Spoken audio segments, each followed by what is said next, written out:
Hey guys, welcome to the Crusader Melbourne Shunt video. The Crusader Melbourne Shunt video is going to be running you through the particulars in relation to the shunt located on your battery, typically installed if it is an inverter install. The shunt works as a communication device back to the main hub and teaches the battery management system exactly what is going through the batteries, which is monitored via the negatives. So, what does a shunt look like? Well, let me show you mine. We have the shunt, which is located on the battery. This is a big bus bar from the team at BM Pro. Throughout the years at Crusader, there's been various different models, but this is the model for the current 2023 installs, and including some of the 2022 installs. The larger lead here typically symbolizes that we're running an inverter, which is our 2600 for drive. But nevertheless, irrespective of what you've got, or maybe you have a DC to DC charger that doesn't link into the system, the shunt is going to help monitor everything that's going through the battery.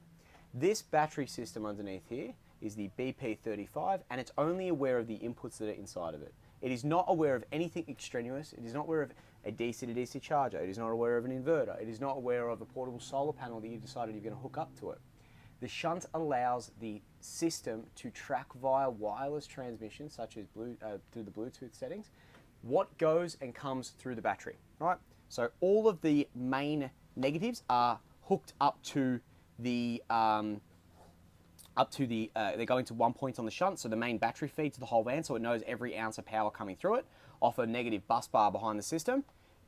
The main negative loops onto the shunt, and then that is how the transmission of signal gets through it. But today we're going to show you not so much about the shunt, but what happens when the programs get lost. So typically, how you know you have a shunt programming issue is on your display through the Trek 3, the Aspero, or the Odyssey.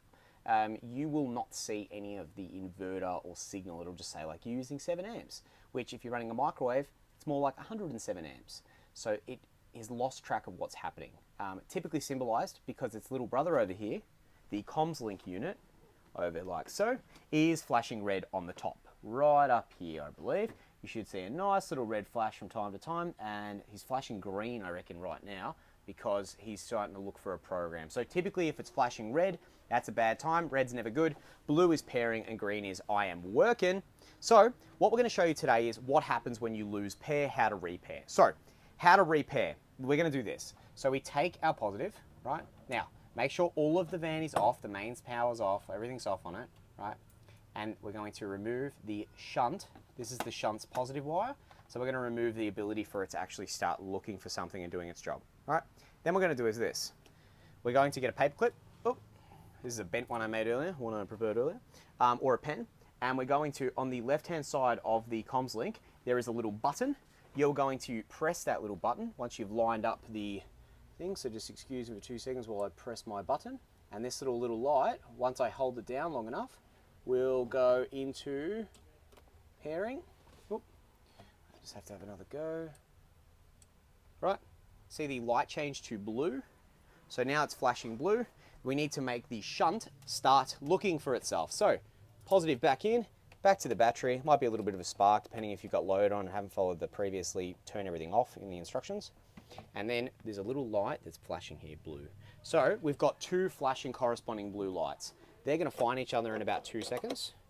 So now we have to tighten this up, make sure it is secure because we don't want loose connections. That will cause heat issues. Nice and tight, ready to roll. If we have a look at our shunt over here, you'll see that it's flashing blue. Very hard to see, but we're going to try our best. Well, flashing green, which means we've gone ahead and paired. So this is flashing green. It may flash blue for a bit of time. So it'll flash green. Red is never good. Orange is never good. Anything that symbolizes not good, orange, brown, whatever, not good. Green or blue, happy. Now, very, very slowly, it flashes green. Right when we're trying to film it, bang, there was just a little green light there, right there. So this comms link is purely designed to just send signal back to the Odyssey link, which sends signal back to the Trek 3 display. And then as we have our inverter on or sun starts coming in through an independent charge like a DC to DC charger, you'll be able to track that movement of power through your phone or through the main display. So if we have a look at our main display very quickly, we should see some amperage coming through.